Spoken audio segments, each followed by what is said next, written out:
I woke up in the middle of the night, and my heart nearly stopped when I saw my husband kneeling by the stove, carefully removing the metal panel to expose the copper wires underneath. He didn't hear me at first. He was too focused, too precise. The next morning, I pretended to fall back asleep so my mother-in-law could slip quietly into the kitchen to prepare breakfast like she always did. I stayed perfectly still, my breath shallow, listening. Minutes later, I heard the sound of metal scraping softly against tile. Then a whispered voice. And that was the moment I realized this wasn't an accident being planned. It was a setup. I had woken up for no reason at all. No noise, no dream, no instinct I could immediately name. Just that sudden, sharp awareness that snaps you out of sleep before your mind is caught up with your body. The room was dark, heavy with silence. My husband's side of the bed was empty. That alone wasn't unusual. He often wandered the house at night, claimed he couldn't sleep, said pacing helped him think.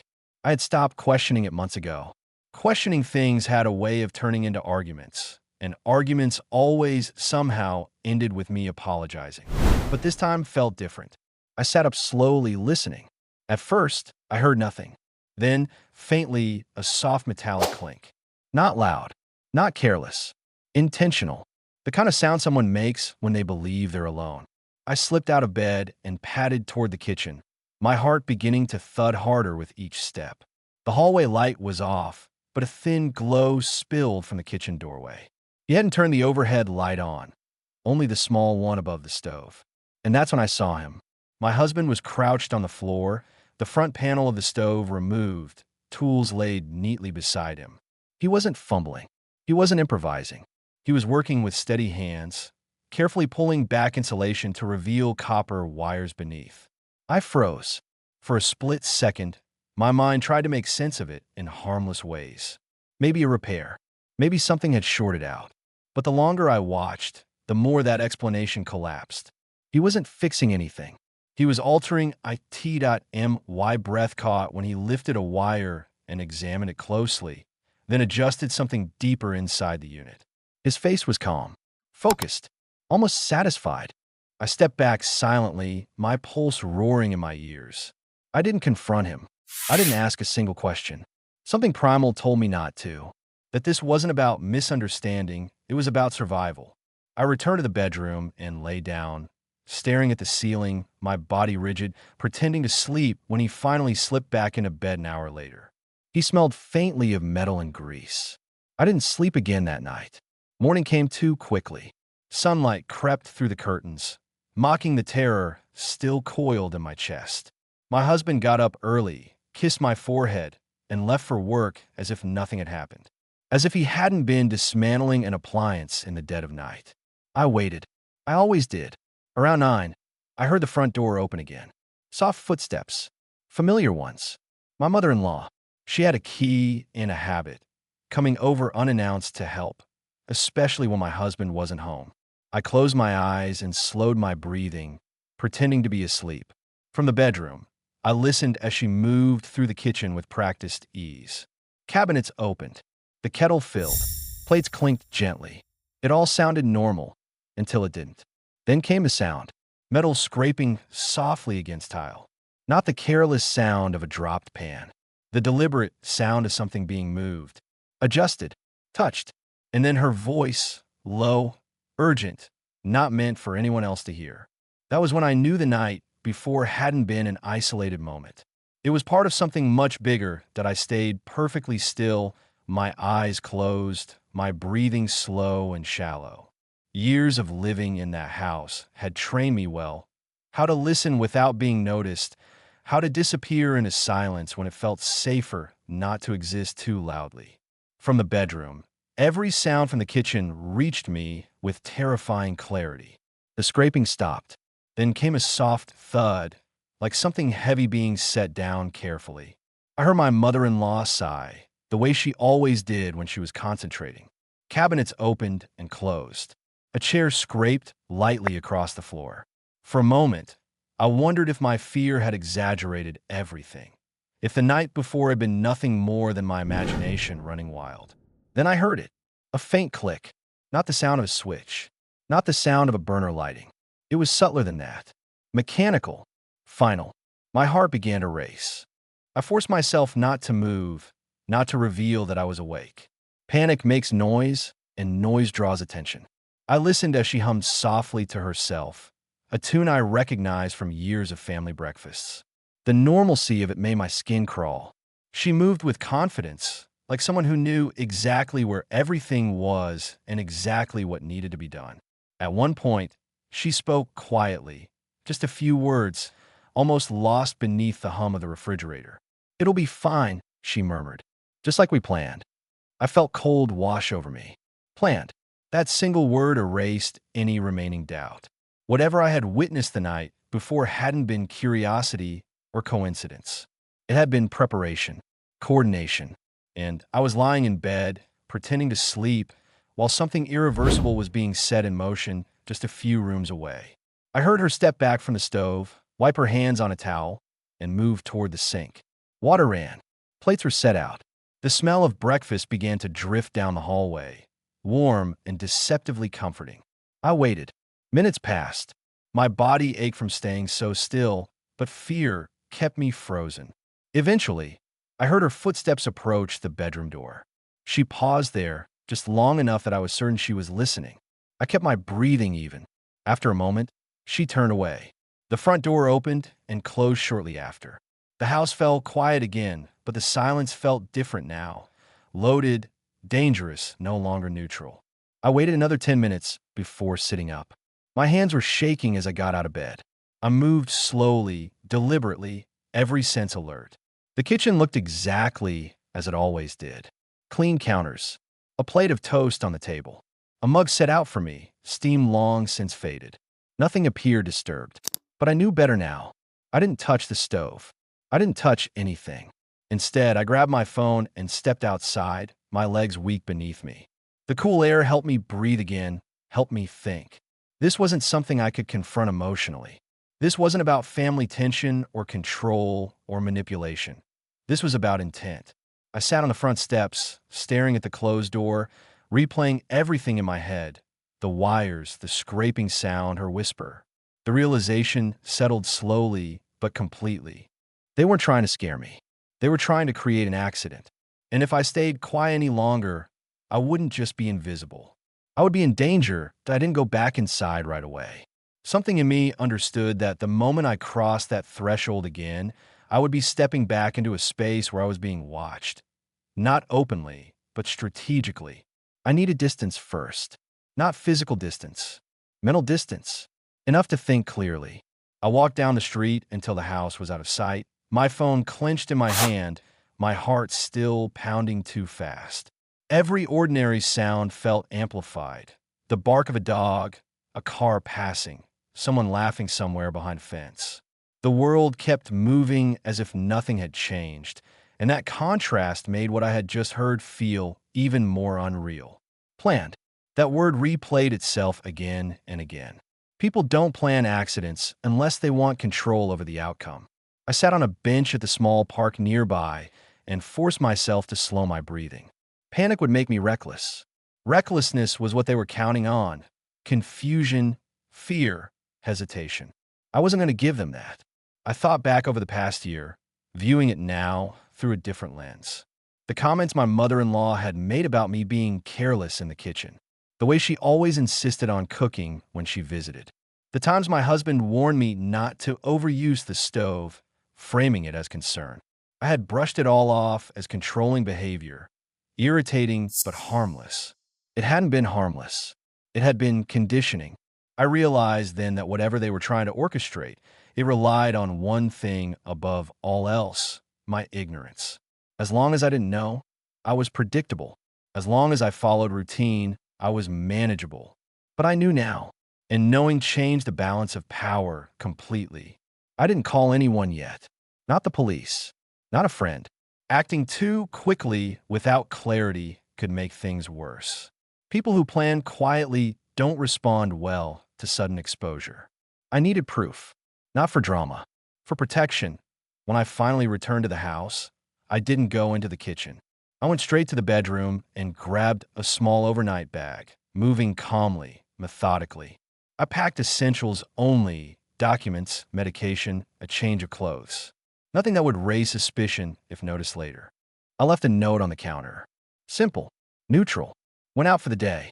Back later. Then I left again, locking the door behind me. From the safety of my car, I made 2 calls. The first was to a licensed inspector recommended by a friend who worked in property management. I didn't explain everything, just said I suspected unsafe alterations and needed an urgent check. The second call was to a lawyer, one I had saved months ago and never expected to use. When she answered, I said only this. I think my husband and his mother are trying to set up an accident. There was a pause on the line. Are you safe right now? She asked. Yes, I said, but I won't be if I go back without witnesses. Then don't, she replied. We'll handle this carefully. Carefully. That word grounded me. By late afternoon, my husband texted, asking where I was. I replied lightly, keeping everything normal. I wasn't ready to let him know the game had changed. Not yet. I needed them comfortable. I needed them unguarded. That evening, I stayed elsewhere, somewhere they didn't know about. I slept poorly, but not from fear, from adrenaline. My mind was alert, mapping possibilities, connecting dots I had once refused to see. The next morning, I returned to the house with the inspector, official, neutral calm. My husband wasn't home. My mother-in-law wasn't there either. The kitchen looked pristine. It took less than 15 minutes for the inspector's expression to change. This isn't standard, he said carefully. Someone's been tampering with things. Recently, my stomach tightened, but my voice stayed steady. Is it dangerous? He looked at me directly. It could have been. Very. That was all I needed to hear. I thanked him, documented everything, and sent copies where they needed to go. By the time my husband came home that evening, the house was no longer just our home. It was evidence. And I was no longer pretending to be asleep. I was already sitting at the kitchen table when my husband walked in that evening. Not pacing, not shaking, just sitting there, calm, with a folder placed neatly in front of me. The stove remained untouched, exactly where it was, exactly how they'd left it. I wanted everything frozen in place, because people reveal the most when they believe the past is still intact. He stopped just inside the doorway. You're home early, he said, forcing casualness into his voice. Yes, I replied. I had things to take care of. He glanced at the folder, then at the stove, then back at me. Something flickered in his eyes. Not concern, not confusion, calculation. I didn't speak. Silence has weight when it's intentional. It stretches moments, pulls truth to the surface without effort. He cleared his throat and set his keys down a little too carefully. Everything okay? He asked. I had the house inspected today, I said evenly. The word inspected landed like a drop plate. He laughed once, short, sharp. Why would you do that? Because someone altered the stove, I replied. Recently. His face drained of color so quickly it was almost imperceptible. But I saw it. When you've lived with someone long enough, you learn the micro-expressions they can't control. He opened his mouth, then closed it. That's ridiculous, he said finally. Maybe your mother moved something. She's always fussing. I tilted my head slightly. She was here this morning. While I was asleep, the air changed. He took a step forward, then stopped, as if realizing movement itself could incriminate him. What are you implying? I'm not implying anything, I said. I'm stating what was found. I slid the folder toward him. He didn't open it. He didn't need to, because guilt doesn't come from evidence. It comes from recognition. I was trying to help, he said suddenly, too quickly. The wiring's old. It could have been dangerous. Dangerous for whom? I asked. The question hung between us. He swallowed. You're overreacting. That was when I stood up. No, I said quietly. I stopped reacting yesterday. Today, I'm responding. I told him about the inspector, about the documentation, about the lawyer. I didn't raise my voice. I didn't accuse. I didn't dramatize. I laid out facts the way someone does when they're no longer afraid of consequences. His hands began to shake. You went behind my back, he whispered. I met his gaze. That's an interesting complaint. For the first time since I'd woken up in the middle of the night, I saw fear in him. Not fear of losing me. Fear of losing control of the narrative he and his mother had been shaping quietly for months. She didn't mean it like that, he said finally. My mom just worries. I laughed then, not loudly, not hysterically. Just once. She said, just like we planned. I replied. So don't insult my intelligence now.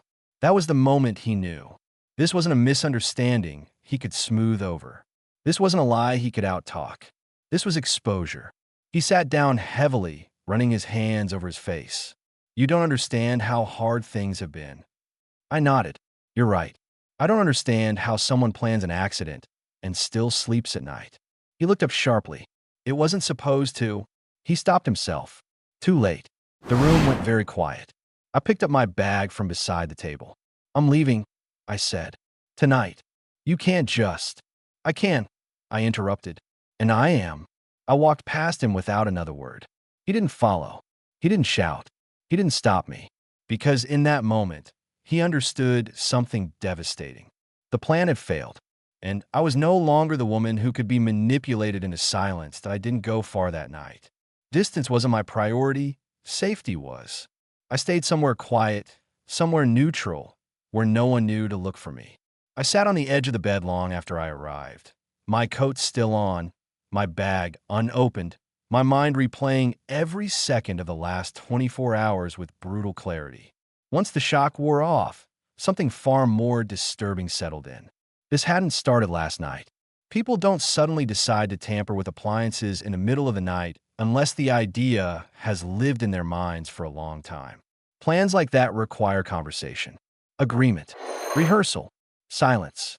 And silence, I realized, had always been the currency of that house. As I lay awake, memories surfaced uninvited, reshaping themselves now that I could finally see them clearly. The time my mother-in-law insisted I stop using the back burner because it acted funny. The way my husband would rush into the kitchen whenever I cooked, hovering under the guise of concern. The repeated suggestions that I was careless, distracted, forgetful. It hadn't been criticism that IT had been groundwork. They were building a narrative where an accident would make sense. By morning, the fear had hardened into something colder and steadier. Awareness. I knew now that if I stayed, I wouldn't just be risking my peace or my marriage, I'd be risking my life. And people who are willing to risk that don't suddenly grow a conscience when confronted. My phone buzzed relentlessly. Messages from my husband. Calls I didn't answer. Voicemails I didn't listen to yet. I wasn't ready to hear his voice, to let him frame what had happened in language designed to soften it. Instead, I made another call to the lawyer. When I told her everything, there was a long pause. This goes beyond marital conflict, she said carefully. This is intent. And intent changes everything. Those words confirmed what my instincts had already decided. This wasn't something to manage privately. This wasn't something to fix. This was something to document, to protect against, to escape. By noon, I returned to the house, but not alone. I brought someone with me. Neutral, professional, unemotional.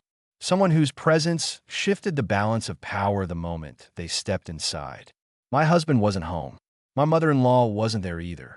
That absence felt intentional now, not coincidental. The house felt different when I walked through it again. Smaller, colder, less like a home and more like a set where a role had been assigned to me without my consent. I moved carefully, photographing, documenting, opening drawers I had never questioned before. In the garage, I found something that made my stomach drop. A box of tools I didn't recognize. New, expensive, hidden behind paint cans. Not my husband's usual equipment. Not something you buy for casual curiosity. Something you buy with purpose. I took photos. In the kitchen, I noticed marks near the stove that hadn't been there before. Slight discoloration. Scratches too deliberate to be accidental. Evidence doesn't always shout. Sometimes it whispers, waiting for someone willing to listen. By the time I left again, my resolve was absolute. I wasn't going to confront his mother. Not directly. Not yet. People like her thrive on plausible deniability, on emotional confusion, on gaslighting disguised as concern. Direct confrontation would only give her an opportunity to perform innocence. What I needed was distance and witnesses. That evening, my husband finally managed to reach me through someone else. A mutual acquaintance called, hesitant, asking if everything was okay. I thanked them politely and said only that I was safe and handling things privately. Safe. The word tasted strange in my mouth. Safety was no longer a given. It was something I had to actively create. That night, I listened to one of his voicemails. His voice was strained, urgent, threaded with something that sounded like panic rather than remorse. "You're blowing this out of proportion," he said. "My mom was just trying to help. You know how she is. Come home. We can talk this through." Talk this through. As if planning something dangerous in my kitchen was a misunderstanding that could be smoothed over with conversation. I deleted the voicemail. In its place, something solidified inside me. This wasn't just about leaving a marriage. It was about surviving it. Fear can paralyze you, but certainty does the opposite. Once your mind stops asking if and starts understanding how, something sharp and steady takes over. That's what happened to me over the next few days. The fear didn't vanish, but it organized itself into purpose. I stopped thinking in fragments. I started thinking in patterns. I reviewed everything from the beginning of my marriage with a clarity that felt almost cruel, not because the memories were painful, but because they were suddenly obvious. The control had never been loud. It had been subtle, dressed as care, disguised as concern. My mother-in-law had always insisted on being involved in our household. She knew where everything was. She knew my routines better than I did. She knew when I cooked, what I cooked, and how often. She commented on my habits constantly, my forgetfulness, my clumsiness, my tendency to multitask. At the time, I thought it was criticism. Now I understood it was narrative building. My husband had played his role perfectly. He backed her up gently, never forcefully. He worried out loud about my stress. He suggested I rest more. He told people I pushed myself too hard. Every remark laid another brick in a story where something going wrong would feel plausible. An accident. The word echoed differently now. I realized then why the stove had been chosen. It was ordinary, familiar, something I used daily, something dangerous enough that an accident wouldn't raise immediate suspicion, but common enough to avoid deep scrutiny, especially if everyone already believed I was careless. My stomach twisted as the full picture came into focus. This hadn't been desperation. It had been design. I met again with my lawyer and showed her everything. The photos, the inspector's report, the timeline I'd begun assembling. She didn't interrupt once. When I finished, she leaned back in her chair and exhaled slowly. "You're right to stay away," she said. "And you're right not to confront anyone else directly." "What do I do now?" I asked. "You protect yourself," she replied, "and you let professionals handle the rest." Those words were both comforting and terrifying, because once professionals get involved, there's no going back to denial. No pretending this was just family tension or a misunderstanding blown out of proportion. But I had already crossed that line the night I saw copper wires where they shouldn't have been. That evening, I received a message from my mother-in-law for the first time since everything had unraveled. "Sweetheart, your husband says you're upset. I don't know what I did, but I'm sorry if I offended you." The phrasing was flawless. No specifics, no acknowledgement, no responsibility, just confusion and innocence. I didn't reply. Silence, I had learned, is dangerous only when you don't understand its power. Used deliberately, it becomes protection. It forces people to sit with their own uncertainty. The next day, my lawyer arranged something I hadn't anticipated, a welfare check. Not for me, for the house. The authorities needed to see the condition of the appliance themselves. They needed independent confirmation. I wasn't present when it happened. I didn't want to be, but I received the call afterward. They found clear evidence of tampering, the officer said. Enough that this is no longer a domestic issue. I closed my eyes and let that sink in. No longer a domestic issue. For years, everything that made me uncomfortable had been dismissed as domestic. Private. Personal. Not serious enough to name. Now, finally, it had a different classification. That changed everything. By the end of that day, my husband stopped calling. My mother-in-law stopped messaging. Not because they were calm, but because they were being advised. And for the first time since this began, I felt something close to safety. Not because the danger had vanished, but because it had been exposed. The plan they thought was invisible was now visible. And visibility is the one thing people who operate in shadows cannot survive. Once the authorities were involved, the atmosphere shifted in a way I hadn't anticipated. Not louder, quieter, heavier, like a room after a lie has been spoken and everyone knows it, but no one wants to be the first to say it out loud. I was advised not to return to the house. Not temporarily. Not until things cooled down. Permanently, for now. The phrasing mattered. It confirmed what I already knew. This was no longer about family conflict or misunderstanding. It was about risk. That night, my lawyer called to update me. Her voice was steady, professional, but there was an edge to it now. "They're asking questions," she said. "Detailed ones." "About what?" I asked, though I already knew. "About intent," she replied. "About coordination. About prior conversations." I felt a chill move through me. Not fear, exactly, but recognition. Questions like that don't come from nowhere. They come from patterns, from inconsistencies, from evidence that doesn't explain itself away. I realized then that my husband and his mother were no longer operating together the way they had been. Whatever unity they had relied on was cracking under pressure. People who collaborate in secrecy rarely rehearse for exposure.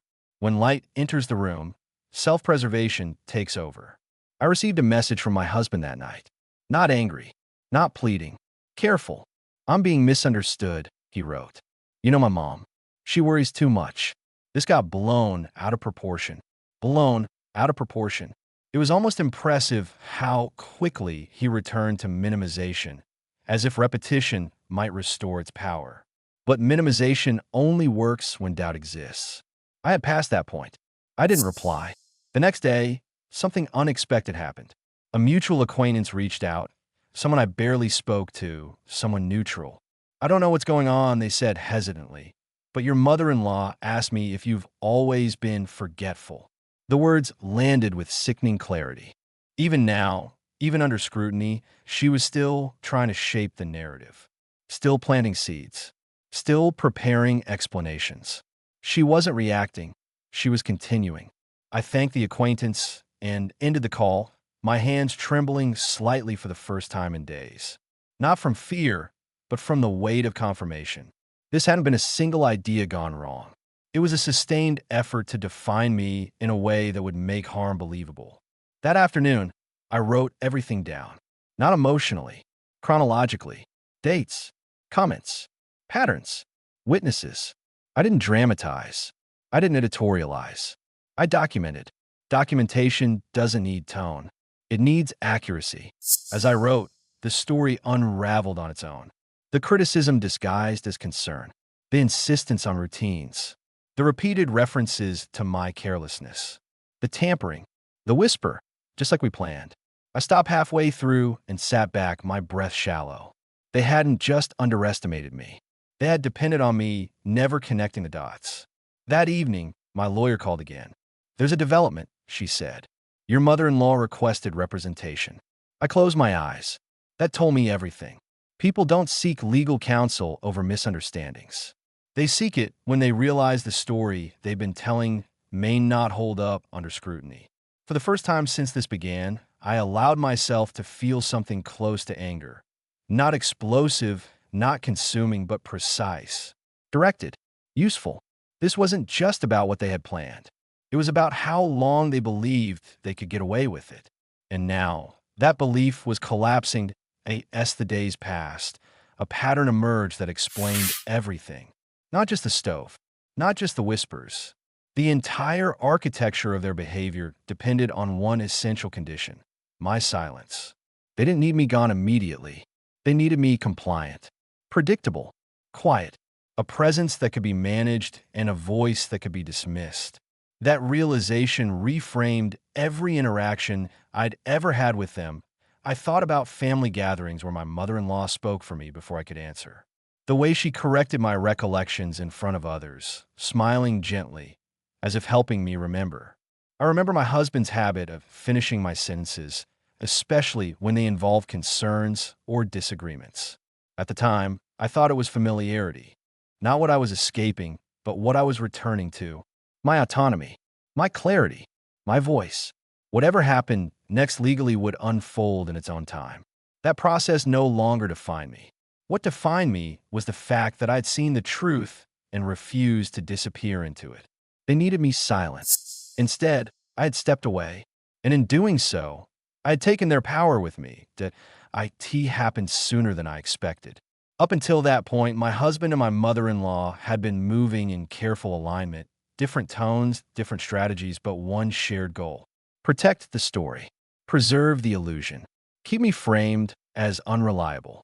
But pressure has a way of exposing fractures, and once those fractures appear, control begins to slip. My lawyer called me early one morning.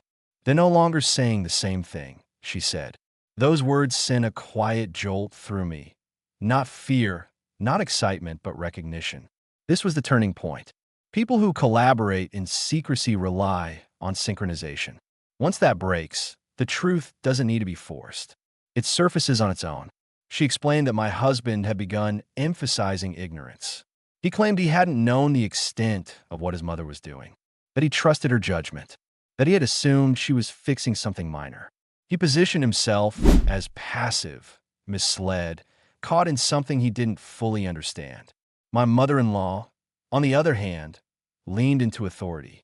She claimed my husband had asked her to check the stove, that he'd mentioned concerns about my safety in the kitchen, that she'd only acted out of love, following his request. She spoke confidently, as if certainty alone could substitute for coherence. The stories didn't align, and more importantly, neither of them included me as a participant in any meaningful way. I was still the object, not the voice. The problem to be solved, the risk to be managed. That omission mattered, because it confirmed that even now, even under scrutiny, they weren't thinking about my autonomy. They were thinking about control. I sat with that realization for a long time after the call ended. Not because it hurt, but because it explained everything. Why my objections had always been dismissed. Why my discomfort had been reframed as sensitivity. Why speaking up had always felt like stepping into danger. I had never been seen as an equal in that house. Now I saw it as containment. Silence wasn't just convenient. It was essential. Because as long as I didn't speak clearly, didn't question publicly, didn't disrupt the image they had constructed, the narrative stayed intact. A narrative where I was fragile, distracted, accident-prone, someone who needed guidance, supervision, intervention. I realized then that the stove wasn't chosen randomly.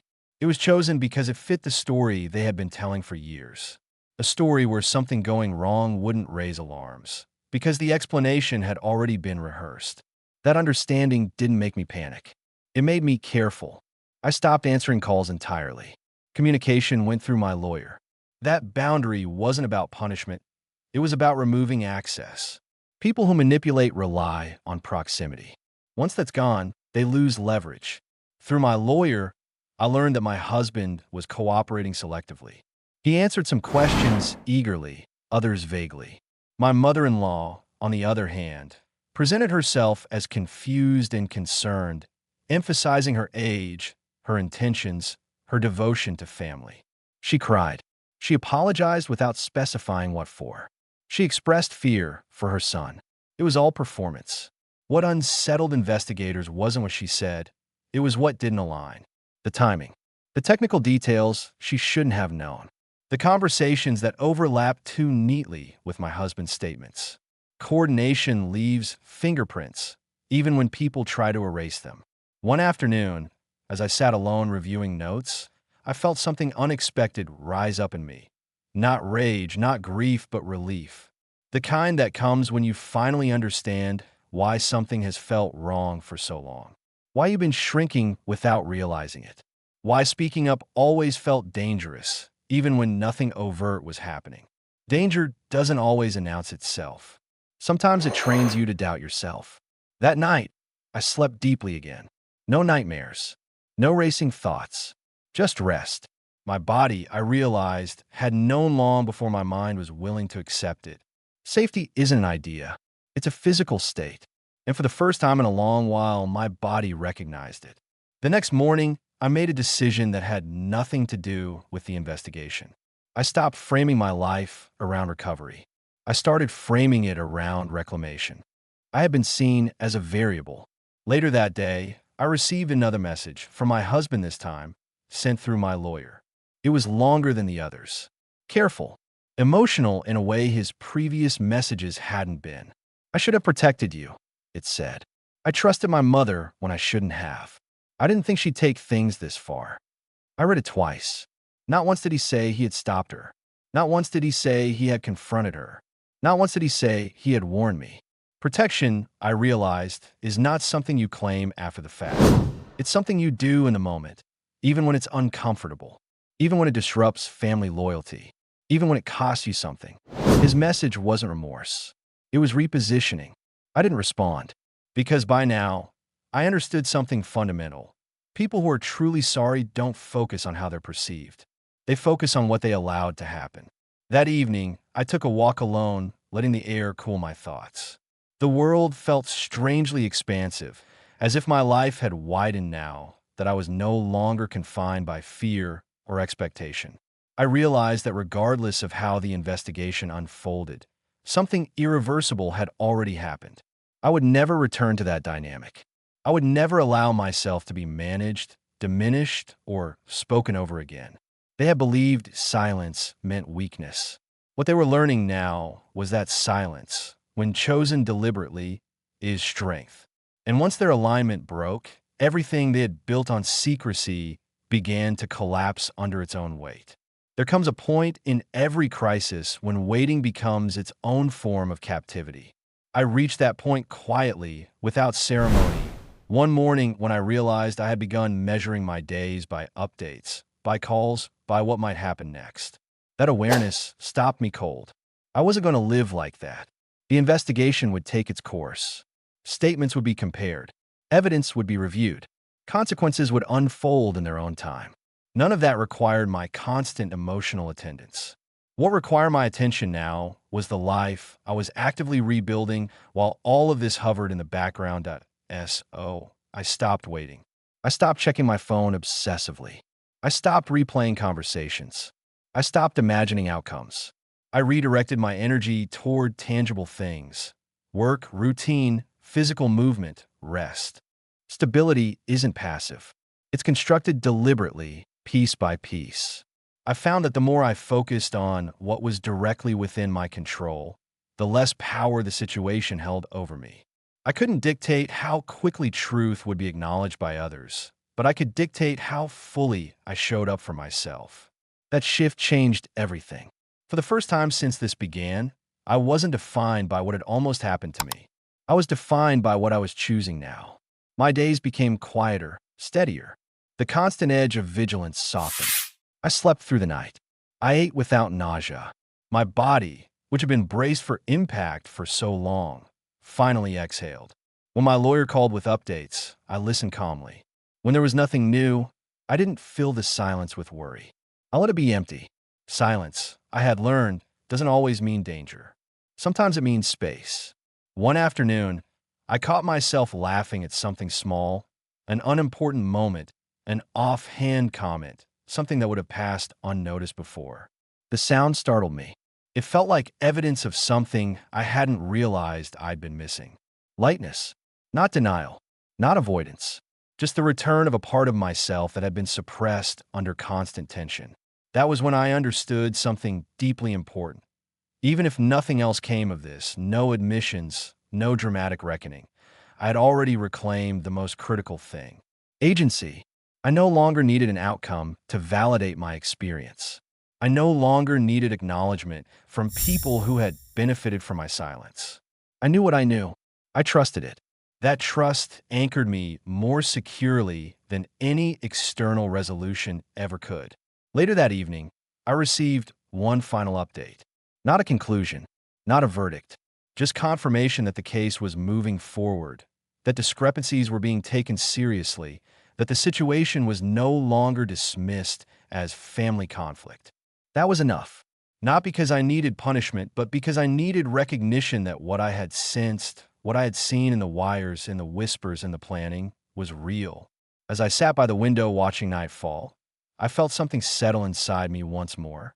Not anticipation, not anxiety, acceptance. Whatever came next, I would meet it as someone who had already chosen herself. and that I realized was the true turning point. Not when others began to see the truth, but when I stopped waiting for them to. I didn't expect the call when it came.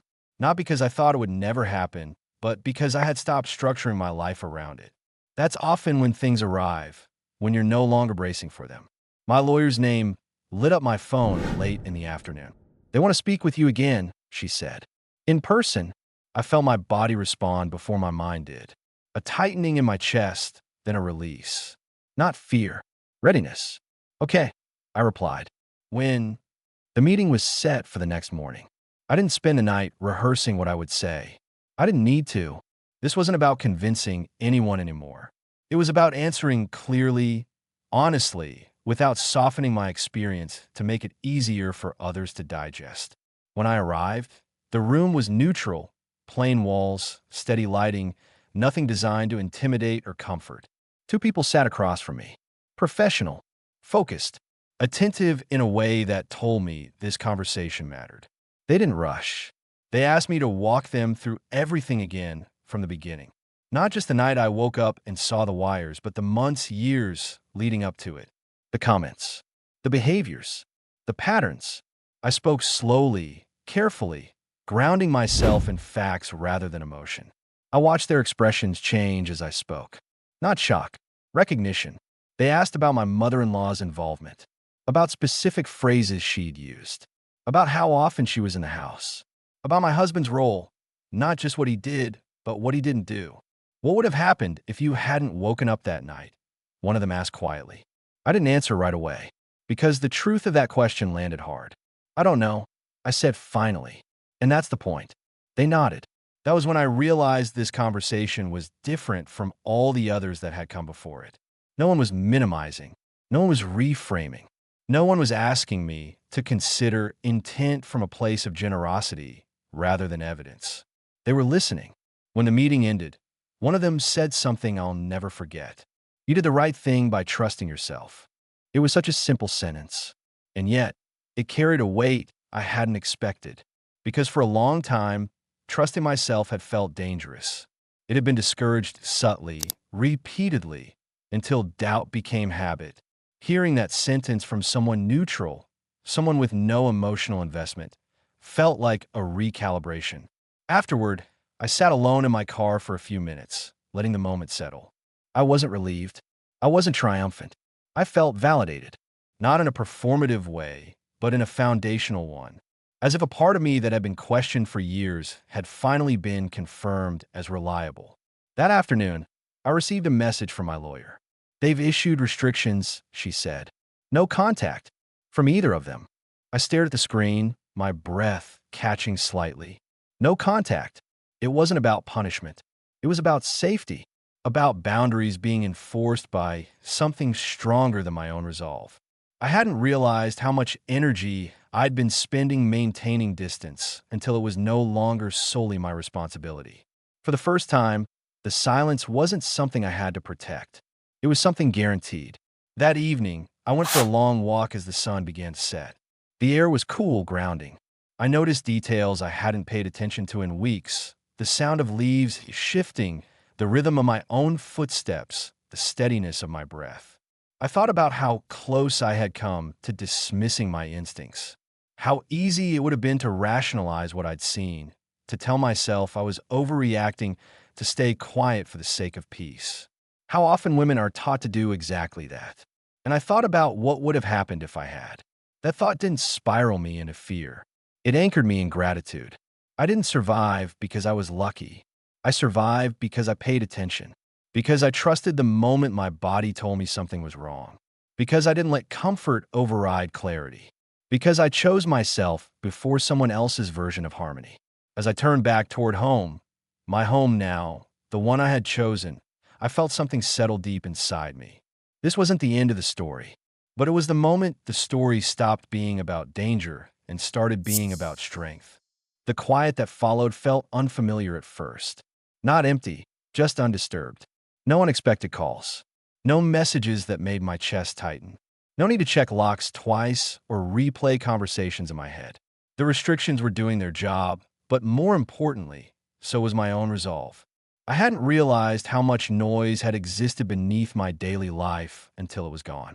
For the first few days, I moved slowly, cautiously, as if waiting for something else to happen. Trauma has a way of convincing you that calm is temporary. That danger is just resting, gathering itself. But as the hours passed, then days, then a full week, nothing followed. And that nothing was powerful. I settled into routines that were entirely mine. Mornings without tension, evenings without vigilance. I cooked meals without glancing over my shoulder. I slept deeply, without waking in the dark, expecting to see someone kneeling by the stove. The image still surfaced sometimes uninvited. The copper wires, the tools laid out too neatly. But now, instead of panic, the memory brought clarity. It reminded me why I left, why I didn't look back, why returning was never an option. Friends checked in gently. Some new fragments of what had happened. Others only sensed that something fundamental had shifted. I didn't correct them. I didn't elaborate. My story no longer needed to be understood by everyone to be valid. What mattered was how I felt in my own skin.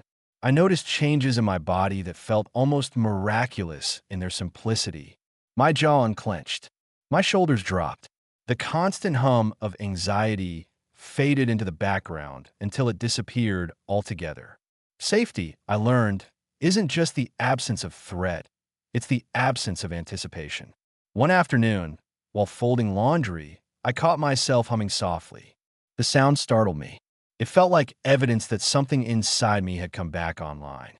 Not joy exactly, something steadier, something rooted. I thought about the woman I had been in that house. How carefully I'd navigated every interaction. How often I'd doubted my own reactions. How normalized discomfort had become. Leaving hadn't just removed me from danger. It had returned me to myself. The legal process continued quietly in the background, but it no longer dominated my thoughts. Updates came when they came. I absorbed them calmly. Whatever the outcome, my safety and autonomy were already secured. No ruling could change that. One evening, as I sat by the window watching rain trace thin lines down the glass, I realized something with surprising clarity. I wasn't angry anymore. Not at my husband. Not at his mother. Not even at myself. Anger had served its purpose. It had sharpened my awareness, propelled me into action. Now it was no longer needed. What remained was understanding, and with it, peace. I didn't need them to admit what they had done for my life to move forward. I didn't need apologies, explanations, or remorse. I needed distance, truth, and time. I had all three. As night settled in, I turned off the lights and prepared for sleep. The house was quiet, truly quiet, the kind of quiet that doesn't hide anything. Before closing my eyes, I allowed myself one final thought. The danger hadn't ended because someone intervened. It ended because I listened to myself. And that knowledge, steady, undeniable, was something no one could ever take from me again. That I began to notice it in subtle ways, the kind that don't announce themselves with confidence, but reveal themselves through consistency. I no longer startled at sudden sounds. I no longer scanned rooms for exits. I no longer replayed the past in an attempt to preempt the future. Those habits faded quietly, replaced by something steadier and more resilient than vigilance. I was building strength without trying to. It showed up in how I made decisions. I chose without second-guessing. I trusted my first instinct and acted on it. I didn't ask for permission from an imagined audience. I didn't justify my choices to anyone who wasn't directly affected by them. The internal negotiations that had once exhausted me were gone. People responded to that shift. Conversations felt different now. When I spoke, I didn't soften my words to make them easier to accept. I didn't preemptively apologize for my presence. I said what I meant, and when I didn't want to speak, I didn't. Silence was no longer a defense mechanism. It was an option. I realized then how much of my life had been shaped by anticipating reactions. My husband's moods, his mother's judgments, the unspoken rules of that household. Leaving had dismantled those expectations, and in their absence, I was learning who I was without constant calibration.